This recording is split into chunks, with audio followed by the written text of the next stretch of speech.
gente que cree, hay mucha gente que cree cosas muy diferentes y hay diferentes razones por las que las creen. Y están muy convencidos.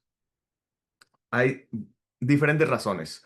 Una de las razones es porque así les han enseñado.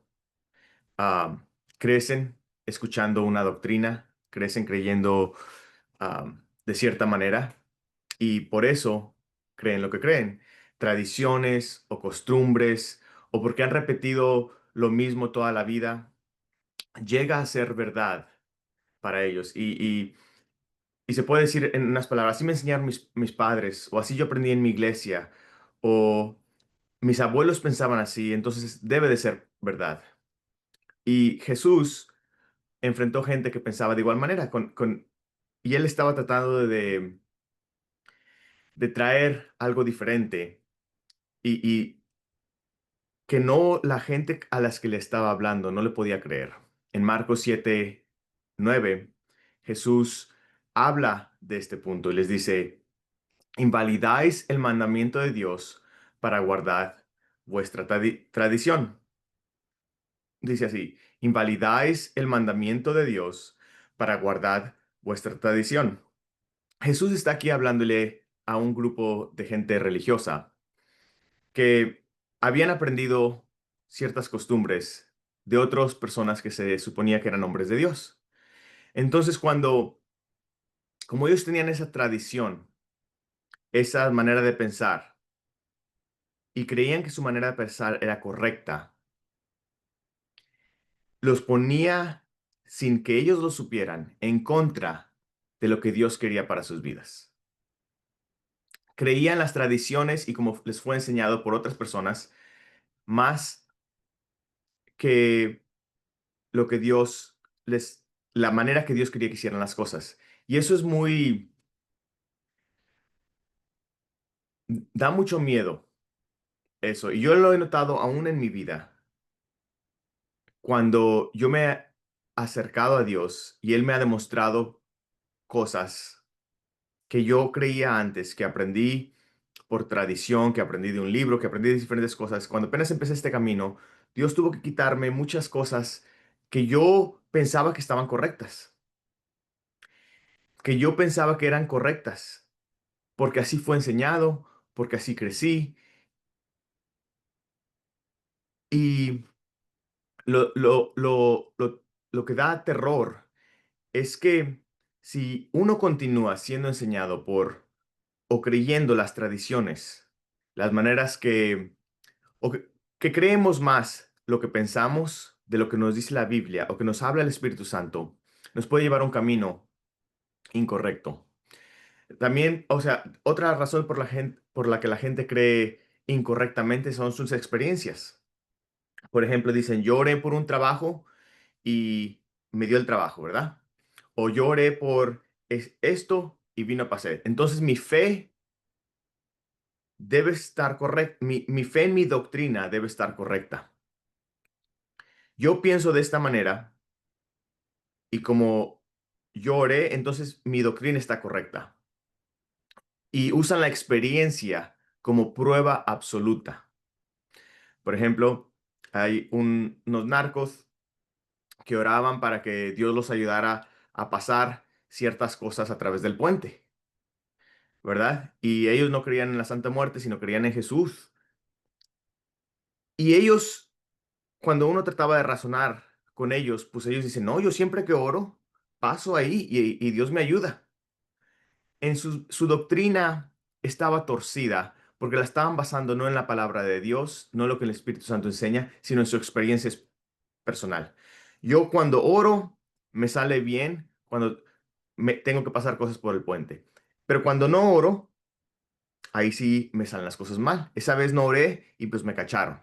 Entonces, creen que Dios los está ayudando a hacer el mal. Una doctrina totalmente carente de la verdad, pero basada en su experiencia personal. Otros llegan a creer cosas que son falsas porque así las entienden de la Biblia. Interpretan algo de alguna manera y ya lo creen.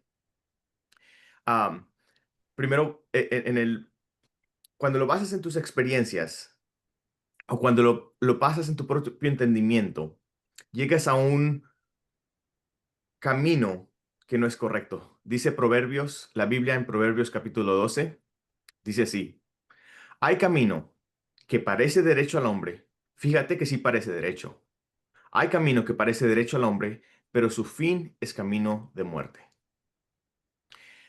Gente que cree o interpreta la Biblia de ciertas maneras y basa su fe en eso, no pensando que está mal, no adrede pensando mal como Eva. Eva fue engañada, ella pensó que era fruto bueno y lo tomó. Hay proverbio que parece derecho al hombre, pero su fin es camino de muerte. Por eso es muy importante creer la verdad que Dios nos revela. Este, y no como nosotros lo interpretemos. Como hubo un versículo con el que estaba discutiendo con alguien, platicando con alguien hace un tiempo, y el versículo es por cuanto todos pecaron y están destituidos de la gloria de Dios. Y él lo sacó para comprobar que todos pecan. Y sacamos el versículo y me enseñó, mira, aquí dice todos pecan y están destituidos. Le dije, no, no, no. La Biblia dice todos pecaron, no que continuamos pecando. No, dice todos pecan y sacamos la Biblia y él lo interpretaba, aunque decía todos pecaron, tiempo pasado, y están destituidos de la gloria de Dios, lo tomaba en tiempo presente. De igual manera, leen la Biblia y la filtran por su entendimiento. Y nuestro corazón, antes de ser regenerado, es malo, es perverso, es engañoso. Dice Jeremías 17, versículo 9. Engañoso es el corazón más que todas las cosas, y perverso, ¿quién le conocerá? El mismo corazón, engañoso es el corazón más que todas las cosas. Por eso, Dios dice, te voy a tener que quitar ese corazón duro de piedra y darte un corazón nuevo, un corazón que no te engañe. Porque este corazón engaña a sus poseedores. Otra razón por la que la gente piensa que o llega a creer basar su fe en algo que no debería de basarla es porque alguien de autoridad o alguien respetado se lo dice, un pastor que ellos respetan, un sacerdote. Esta semana estaba platicando con Aleida y le mandé un videíto donde un hombre dijo, Dios me habló aquí, Dios me habló acá, y dijo dos verdades bien derechitas. Pero la tercera ya estaba mezclada con su propia opinión que desviaba de la verdad. Y eso a veces es lo que pasa cuando alguien toma a alguien respetado, a un líder religioso, que ellos creen, este es hombre de Dios porque Dios lo ha usado. Y le creen todo. De esa manera llegan a ciertos puntos donde pueden llegar a creer cosas que no son bíblicas. En el tiempo de Jeremías, los falsos profetas decían paz, paz. Y el pueblo creyó a esos falsos profetas. O sea, porque eran profetas de Dios, eran profetas de Jehová. Solamente que eran falsos porque están hablando de su propio sentir, lo que ellos pensaban. Pero el pueblo pensaba que ellos hablaban de parte de Dios. También en Primera de Reyes, capítulo 22, versículo 6, hay otro ejemplo de los profetas. La mayoría de ellos enseñaban lo mismo. Dice, entonces el rey de Israel reunió a los profetas como 400 hombres, a los cuales dijo, ¿iré a la guerra contra Ramot y Galaad o la dejaré? Mira, le habló no a un predicador, ni a 200, ni a 300, a 400 hombres que se suponían eran de Dios. Profetas. Un profeta es una persona que habla de parte de Dios. 400 de ellos. Y ellos dijeron, sube, porque Jehová la entregará en mano del rey. Y él creyó a los 400 profetas, no a Miqueas, que era solamente uno. Porque la mayoría de los supuestos hombres de Dios que hablaban de parte de Dios decían todos una misma cosa. Y no solamente porque la mayoría lo enseña, llega a veces a una persona a creer algo falso, que realmente cree de corazón, sino no solamente porque la mayoría enseña lo mismo, sino también porque la mayoría cree lo mismo. Piensan, si tanto creen esto, no puede ser tan malo. O todas las iglesias, a mí me han dicho personalmente, mira, yo he ido a muchas iglesias y todos dicen de esto. O, y me dicen lo que piensan en general. Pero Jesús mismo nos advirtió en Mateo 7:13.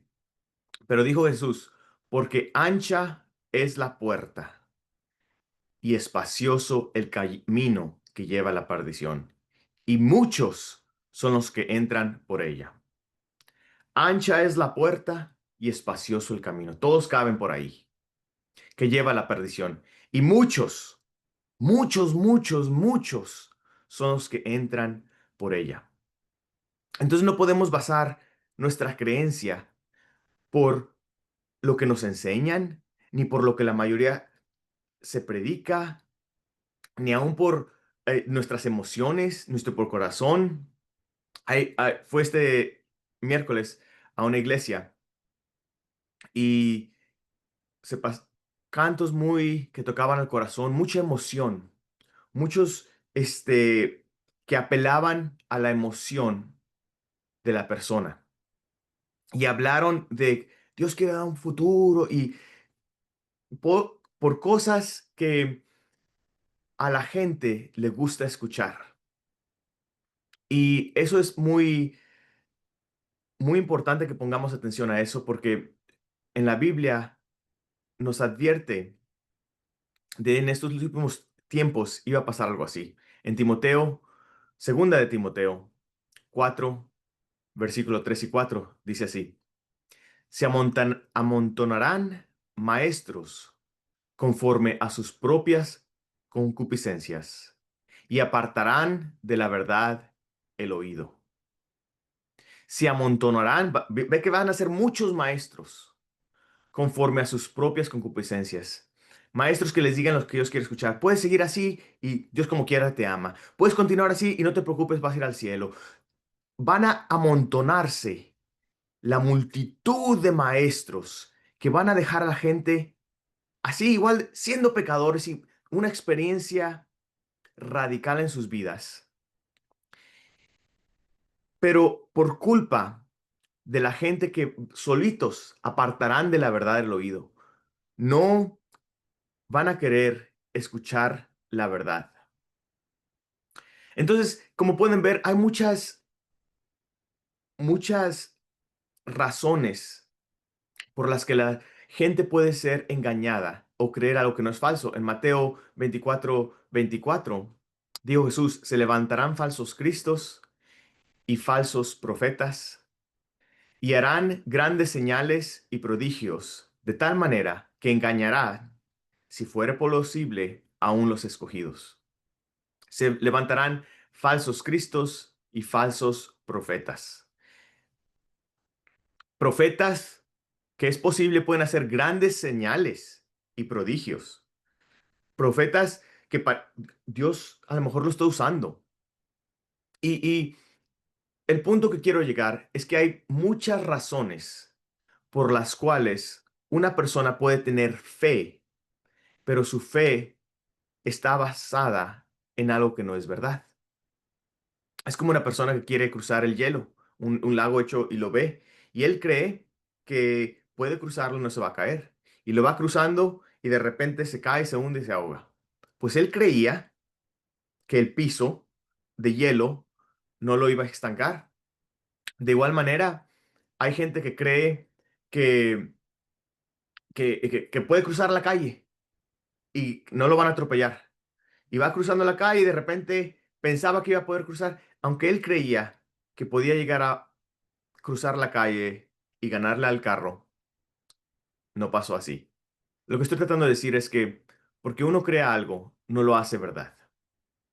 Ni tu experiencia, ni a veces hasta el propio corazón engaña. Todo eso, lo que tenemos que ver, creer la verdad que viene y está escrita y enseñada por el Espíritu de Dios. Hoy vamos a ver solamente unas pocas cosas que son necesarias para, que sí son verdad, pero que son necesarias para llegar al cielo. Estamos bien, vimos el Evangelio de Jesucristo es arrepentimiento y fe, ¿verdad? Pero vamos a ver fe en qué, ¿verdad? Porque puedes tener fe y tu fe está mal, porque fue por una de las razones que ahorita vimos, ¿verdad? Este, sabemos que tenemos que creer en Jesús, pero ¿qué es creer en Jesús? ¿Creer que Él es el Hijo de Dios? ¿Eso es suficiente? Si una persona dice, yo creo que Jesús es el Hijo de Dios, ¿ya es salvo o no? Y es más, ¿qué acerca de los demonios? Ellos saben y creen verdaderamente que Jesús es el Hijo de Dios, pero no son salvos. Yo escuché hace poco a un homosexual que profesaba con sus labios creer que Jesús era el Hijo de Dios, pero lo continuaba con esto, pero a mí no me importa sea hijo o no hijo, yo voy a seguir viviendo a mi manera. No importa lo que el Hijo de Dios me mande. Yo sí creo que es hijo de Dios, pero a mí me vale, no me importa. Entonces, y hay frases que son usadas en el Evangelio. El que creyere y fuere bautizado será salvo, mas el que no creyere será condenado. ¿Creer qué? ¿Creer qué? ¿Qué es lo que tienes que creer? O la frase más famosa, yo creo, de la Biblia, de tal manera que Dios amó al mundo que ha dado a su Hijo unigénito para que todo aquel que en él cree no se pierda, mas tenga vida eterna. Que cree en Él. ¿Qué es creer en Él? ¿Qué es creer en Jesús? Es como aquel muchachito con el que yo te platiqué que es un homosexual y dice, yo creo que Él es hijo de Dios. ¿Eso es lo suficiente? En San Juan, capítulo 1, versículo 12, dice, mas todos los que le recibieron, a los que creen en su nombre, les dio potestad de ser hechos hijos de Dios. Mas todos los que le recibieron. ¿Qué es recibir a Jesús? Hemos escuchado, acéptalo en tu vida. ¿A qué se refiere? Porque si yo creo que aceptarlo es una cosa y estoy incorrecto, mi alma está en balance. Y a los que creen en su nombre, creer es como ese muchachito que cree que él es el hijo de Dios, pero a mí no me importa. A tales dio potestad, solamente a ellos, de ser hechos hijos de Dios. Entonces, la gente que cree que Jesús es el Hijo de Dios, pero que odia a Jesús. Yo platiqué con un hombre que me dijo, es que ¿cómo se atreve Dios a mandarme a mí? ¿Quién es Él para mandarme? Digo, sí, yo creo que es un Dios que me está mandando las cosas, pero yo no creo, a mí no me gusta que nadie me mande, y mucho menos alguien que no he visto. O sea, las cosas horribles. Él cree que Jesús es el Hijo de Dios, pero dice, a mí me vale lo que diga, Él quién es para mandarme. Otros dicen, yo lo recibo, y no dicen las mismas cosas que esa persona, pero siguen viviendo una vida en pecado. Ya lo han recibido. O sea, se agarra a Jesús y se mete aquí y dice, te recibo y creo y ya me voy al cielo. No importa cómo viva. En San Juan, capítulo 5 versículo 24 dice, de cierto os digo, el que oye mi palabra y cree al que me envió, tiene vida eterna y no vendrá a condenación, mas ha pasado de muerte a vida. Aquí te dice, cree al que me envió. Crees, Jesús está diciendo, si tú crees al Padre, si tú crees a Dios, ¿qué es creer en Dios? Pues creer lo que Él manda, creer lo que Él dice. ¿Qué es creer al que envió a Jesús? porque ellos tienen vida eterna y no vendrán a condenación y pasan de muerte a vida. Entonces, algo que yo tengo aquí en la mente, solamente dice la Biblia que fe sin obras está muerta. Pero, y eso es lo que me quiero llevar a ver, como vemos pasaje tras pasaje tras pasaje, la Biblia nos habla de creer en Jesús. Dice en Juan 3:36, el que cree en el Hijo tiene vida, pero el que rehúsa creer en el Hijo no verá la vida, sino que la ira de Dios está sobre él. ¿Qué es creer en el Hijo? ¿Creer que es hijo de Dios? Creer en Jesús no es solo creer en la existencia de Él. No es solamente creer que Él es hijo de Dios. En Santiago 2:19 dice, ¿tú crees que Dios es uno? Bien haces. También los demonios creen y tiemblan. Entonces, aceptar la verdad que Jesús es el Hijo de Dios, eso no te salva. Reconocer hechos acerca de la vida de Cristo no salva. Reconocer lo que Jesús ha hecho, que la palabra es verdad de Dios, todo eso no salva. Bien haces en creer que es verdad, pero es el mero hecho. Cuando la Biblia dice, está hablando de que el que crea al que me envió, no está hablando, por supuesto, que creer en Dios en este sentido, porque si tú crees que Dios es uno, bien haces. También los demonios creen y tiemblan. Creer en una verdad no es lo que está hablando cuando te dice el que cree en el Hijo tiene vida eterna. Si crees que Jesús es el Hijo de Dios, eso es lo mismo que cree una persona que odia a Dios, puede creer que Él es el Hijo de Dios. Un demonio puede creer que Él es Hijo de Dios. Una persona que sí cree que es Hijo de Dios, pero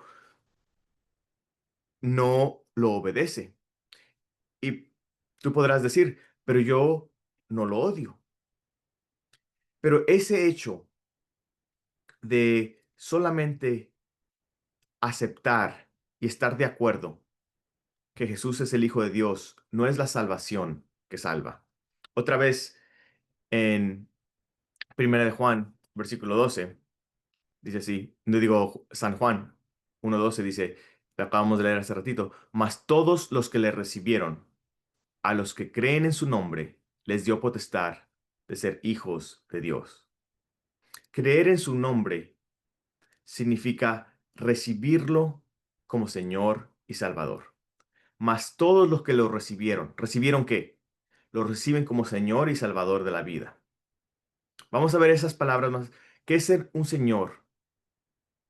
Recibir su autoridad, entregarle control de la vida. Y vamos a ver qué significa ser el Salvador. ¿Salvador de qué? Cuando tú lo recibes como Señor y Salvador, ¿qué es qué significa recibirlo como Señor y Salvador? La palabra Señor en el griego es kairos, significa dueño, amo, el que tiene toda la autoridad. Él es el dueño, el amo. Entonces, cuando Él es el Señor de tu vida, Él es el amo de tu vida. Él manda tu vida. Él controla tu vida. Como un señor que tiene un trabajo o una empresa, Él es el que manda. De igual manera, cuando el Señor es Dios, el Señor de tu vida, Él es el que manda. Dice en 1 Corintios 6:19 y 20, ¿o ignoráis que vuestro cuerpo es templo del Espíritu Santo? Continuando, y que no sois de vosotros, y que no sois de vosotros, porque habéis sido comprados por precio. Glorificad pues a Dios en vuestro cuerpo y en vuestro espíritu, los cuales son de Dios. Él en este versículo está diciendo que ya no me pertenezco a mí. Él compró mi vida con su sangre. Eso significa que Él es el Señor. Imagínate que tú fueras un esclavo y alguien fue y te pagó. Tú eres un esclavo al pecado y él con su vida pagó y ya no eres esclavo al pecado, ahora eres esclavo a Jesús. Eso significa que Él es el Señor de tu vida. Él manda cada decisión de tuya. Cuando es el Señor de tu vida, Él dicta tu comportamiento, tu manera de hablar, tus deseos, tu razonamiento. Él manda qué tipo de persona eres. Él te habla y te dirige, porque si no, no es tu Señor. Dijo Jesús en Lucas 6:46, él conocía gente que le decía Señor, pero no lo obedecía. Dice, ¿por qué me llamáis Señor, Señor, y no hacéis lo que yo digo? ¿Por qué me llamáis Señor si no me obedeces? ¿Qué está tratando de decir Jesús? No basta con que digas que Él es el Señor de tu vida. No basta con decir Jesús es mi Señor, si en la práctica hago mi propia voluntad. Si Él manda, yo lo obedezco, siempre. Si Él es el Señor de tu vida, tú lo obedeces, siempre. Eso significa ser el Señor. Que Jesús sea el Señor de tu vida, significa que ya no vives tú para ti mismo, sino vives para tu Señor. Que Jesús tiene la última palabra, siempre. Que sea el Señor de tu vida significa que su voluntad reemplaza la tuya. Que la voluntad de Jesús es más importante que tu voluntad y que se cumple en lugar de la tuya. Si no, Jesús te va a decir de igual manera, ¿por qué me dices Señor si no me obedeces? Tu obediencia es prueba que realmente crees en Él. Tu obediencia es la prueba que Él es el Señor de tu vida. Obedecerlo no te hace Señor, sino que es la prueba de que Él es el Señor. ¿Sí me explico? Cuando una persona hace a Jesús el Señor de su vida, deja que Jesús lo guíe y sigue a Él. Dice, mis ovejas me escuchan, yo las conozco y me siguen, ¿verdad? Ya no sigo a mis deseos, ya no sigo al pecado, ya no sigo a los deseos de Satanás, sino sigo a Jesús. Eso es ser el Señor de tu vida. Y, y, y esto implica que Él te habla a tu vida. Porque imagínate que un jefe, que tú tengas un jefe y que no lo puedes escuchar, ni saber que tú tengas el manual de la empresa y tú puedas leer todo lo que debes de hacer en tu empresa, pero que no tenga manera el jefe de comunicarse contigo. Pues tú salgas ahí tratando de hacer lo mejor que sabes a través del manual. Es como una persona que tiene su Biblia y la trata de ahí, pues yo la entiendo de esta manera, yo la interpreto de esta manera. A ver, explícamela tú. ¿Tú qué crees que significa? ¿Por qué? Porque no tiene una comunicación directa con el jefe. Cuando Jesús es el Señor de tu vida, tú lo escuchas, tú eres guiado continuamente por Él. Si no, no es el Señor. Si no, agarraste el manual y estás tratando de ahí entenderlo y seguirlo a tu propia manera. Y vas con alguien y imagínate que tú trabajas por alguien y le dices, oye, estas son las reglas del trabajo, ¿qué crees que tengo que hacer? Y que ellos te las expliquen. Y que no tengan nada que ver como el jefe, la intención del jefe. De igual manera, cuando una persona no busca la respuesta de Dios, puede ser mal guiado por una persona que le interprete la voluntad del jefe, de su señor. Ahora, si ser el señor es que Él te guía y Él te manda, ¿qué es ser salvador? Tenemos, ahora ya podemos saber que Él es el Señor de mi vida. Ahora, ¿qué es ser el Salvador? ¿De qué me salva? En primer lugar, y esto se ha perdido mucho tiempo, Él nos salva de nuestros pecados. Vamos a ver en Mateo 1:21. Mateo 1:21 es cuando viene a hablar. Así empieza el Nuevo Testamento, el primer capítulo del Nuevo Testamento. Ahí en el versículo 21 dice, y dará a luz un hijo, y llamarás su nombre Jesús.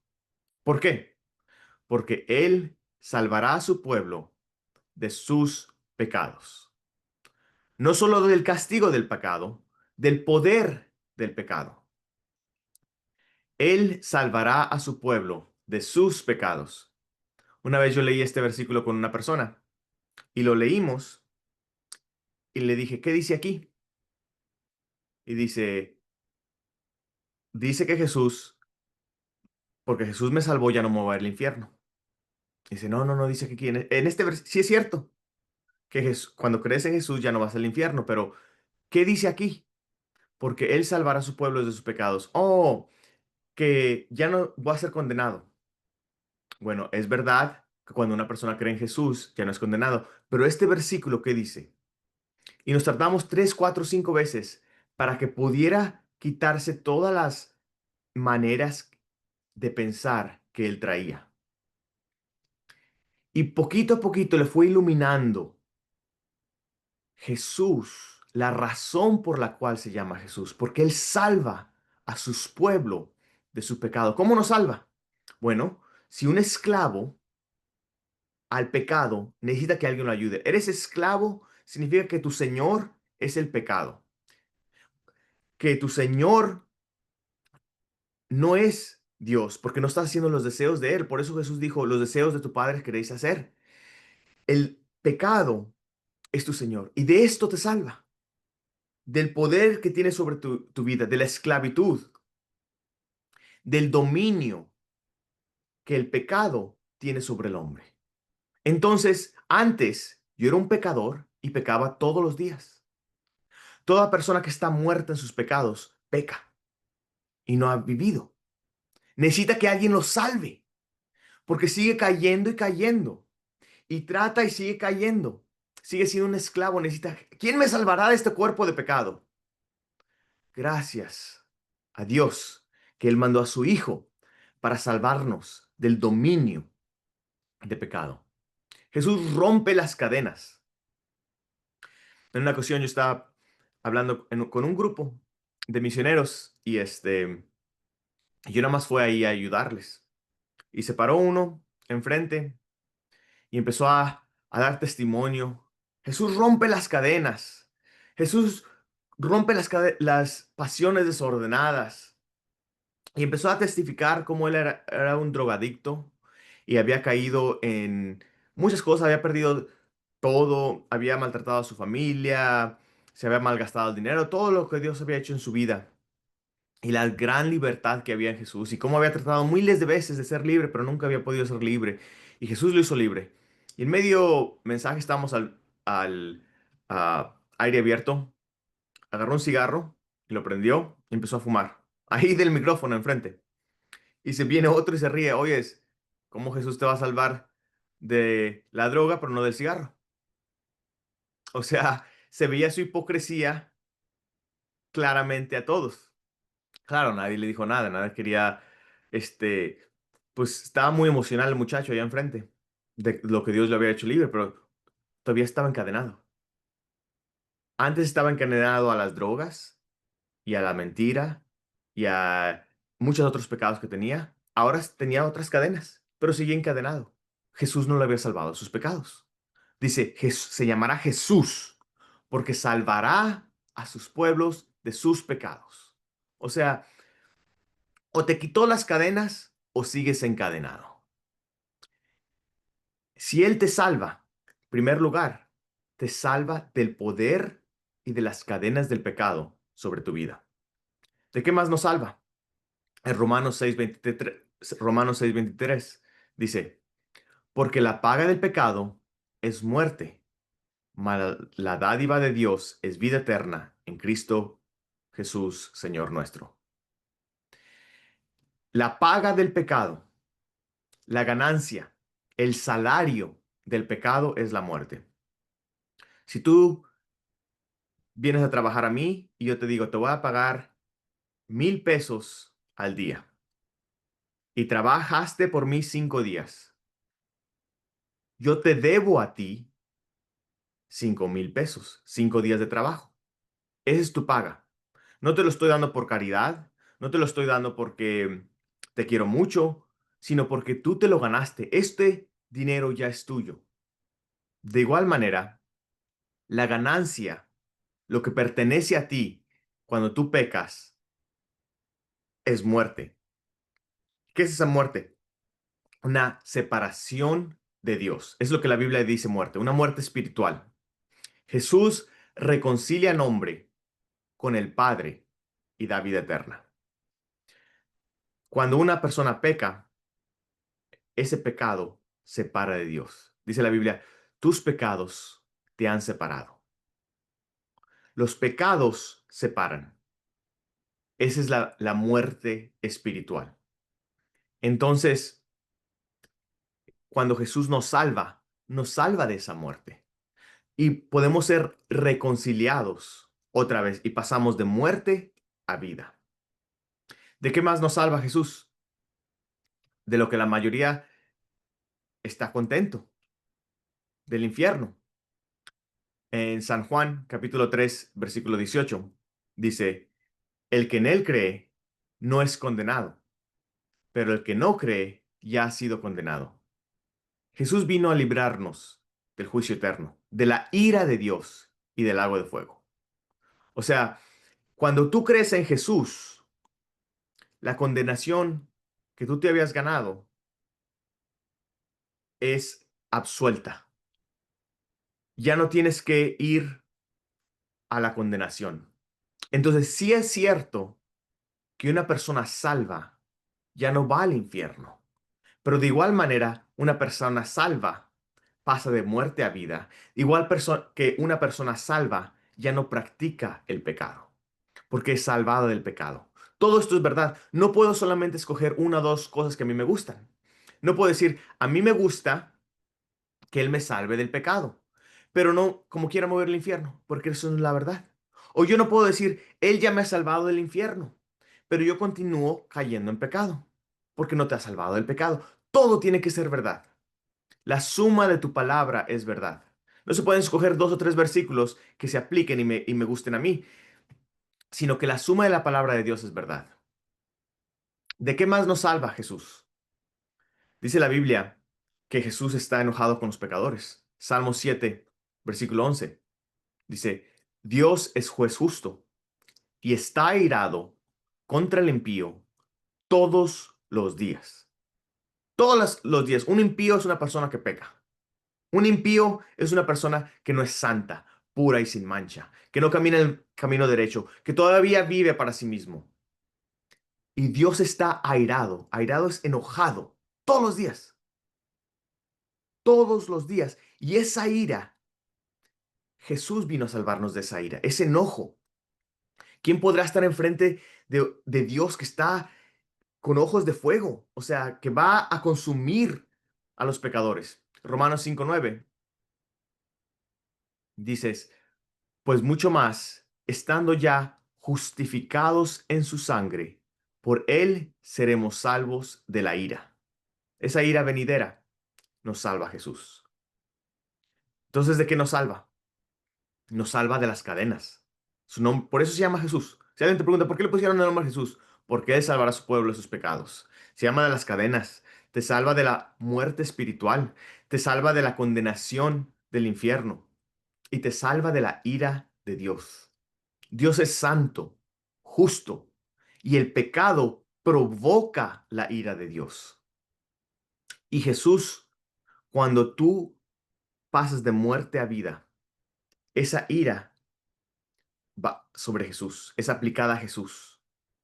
Y toda eres perdonado y eres salvado de toda la ira, de toda la condenación que era sobre tu vida. Y por último, Jesús nos salva de nosotros mismos. Y hay más puntos, pero esos son los puntos principales. Que la verdad en qué creer. Jesús nos salva de nosotros mismos. Gálatas 2:20 dice, con Cristo estoy justamente crucificado. Y ya no vivo yo, mas vive Cristo en mí. Ya no vivo yo estoy muerto, tengo un corazón engañoso, yo soy egoísta, yo soy malo. Por eso el yo tiene que morir, el ego muere, y ya no vivo yo, mas vive Cristo. Él es el que toma las decisiones porque Él es humilde, Él no tiene deseos carnales, Él es bueno. Entonces, cuando Jesús guía tu vida, ya te salva de ti mismo, de esa persona mala, corrupta. Esa persona es transformada a una persona a la imagen de Dios. Porque la persona egoísta y mala y engañosa y carnal está crucificada con Jesús. Entonces, cuando Jesús es tu Señor, Él es el dueño de tu vida, tu amo, tu autoridad, y Él te manda. Él te manda cuando todos los días, todos los días. Él es el que, y tú lo obedeces. Cuando tú dices que Él es tu Señor, tú lo obedeces. Entonces, si Él es el Señor de tu vida, Él es el que guía tu vida. Esto implica obedecer sus mandamientos. Implica que ya no vives para ti mismo, sino vives para Él. Que le sometes todo, todos tus pensamientos, tus pasiones, tus acciones, todo lo sometes a la autoridad de Él. Y implica que escuchas su voz y seguirlo, porque si no, no puedes. No puedes ser tu Señor si Él no te está hablando, porque no sabes lo que Él quiere. Es imposible. Es imposible que Él sea el Señor de tu vida si Él no está guiándote. Si Él no te está guiando, pues vas a tener que adivinarle. Vas a ver qué te dice alguien, oye, es que tenemos que hacer, deja de hacer esto y empieza a hacer esto. Y te van a tener que empezar él a tratar de llevar, porque Jesús no te lleva, no es el Señor. Y cuando Él te salvar significa te rescata, ¿verdad? ¿De qué te rescata? ¿De qué te salva? Te rescata del poder de pecado, de la esclavitud. Él te rescató de esa esclavitud de pecado. Antes eras un pecador y pecabas. Ahora ya no pecas. De la muerte espiritual. Él antes estaba separado con Dios y si morías en ese estado, continuarías allá con la muerte, separado en el infierno. Pero ahora vives y ya tienes comunión otra vez con Dios. De la condenación eterna, de que estás completamente te iban a mandar a un infierno donde el fuego no se apaga, de la ira, del enojo de Dios. De eso te salva Dios. Y aún de tu propio corazón. Te quita ese corazón duro y te da un corazón blando, un corazón que lo ama, un corazón ya no egoísta, que hace todo por Él, que es guiado por Él. Lo hace a través de su muerte en la cruz y lo hace, nos libera de esa esclavitud. Entonces, lo que quiero repasar hoy es algo completamente en qué creer. Para que tú llegues un día al cielo, para que tú llegues un día al cielo, se tiene que creer que Jesús, hemos escuchado, acepta a Cristo.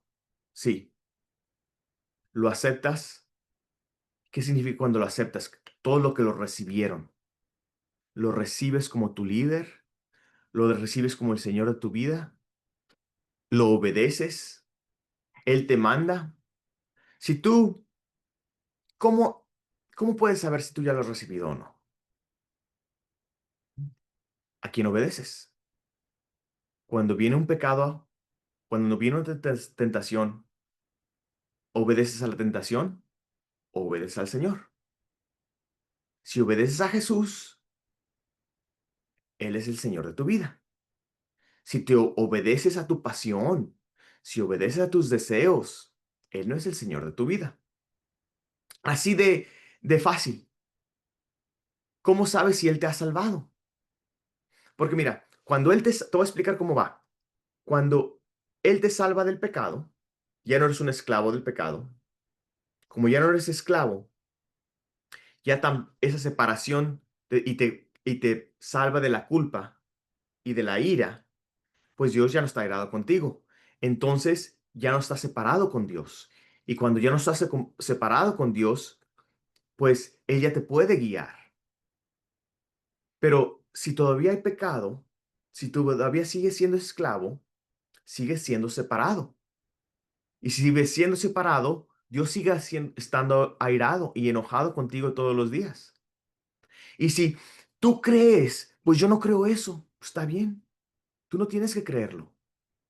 Pero de igual manera que si yo creo que si yo salto del techo, no me voy a lastimar, eso no cambia la verdad. La verdad es que su nombre es Jesús y Él te salva a su pueblo de sus pecados. Él nos salva de la condenación. Él nos salva de la esclavitud. Si les doy este resumen, y hay muchas cosas más que habla la Biblia, pero para que tengamos bien claro y para que tú tengas bien claro y tú te cheques a ti mismo y tú, a lo mejor tú crees algo, alguna tradición, alguna manera que alguien te enseñó, pero cuando ves el versículo, un versículo que Dios te abra los ojos y que te resalte, su nombre es Jesús porque Él salva a su pueblo de sus pecados. Ah, pues a mí no me ha salvado del pecado. Yo sigo cayendo. Entonces, pues Él no es el Señor. Pues a veces sí es el Señor, pero a veces mis pecados, entonces Él no es el Señor de mi vida. Cuando ya les traigo esto para que tengas claramente y tú mismo te puedas diagnosticar, o si es el Señor o no es el Señor, o Él me guía o no me guía. Te invito a todos que chequen su propia vida para ver si Jesús es el Señor y Él te guía y tú lo escuchas y tú lo sigues y tú lo obedeces. Y si realmente te ha salvado no solamente del infierno, sino también de la condenación, de la ira, de la esclavitud, del pecado. Con eso voy a terminar. Vamos a hacer una pequeña oración.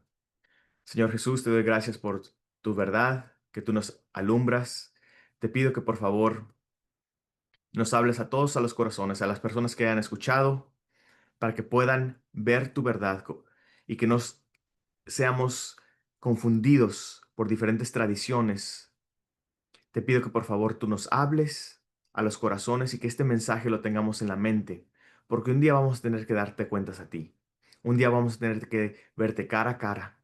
Te pido por las almas que escuchan, para que sean preparadas y que si hay alguno que todavía está en pecado, tú le metas convicción de pecado, para que pueda recibir esa libertad que hay en ti, porque tú nos haces libres, para que te pueda conocer de veras. Te doy muchas gracias por lo que tú haces y por lo que tú nos enseñas. En nombre de Cristo Jesús. Amén.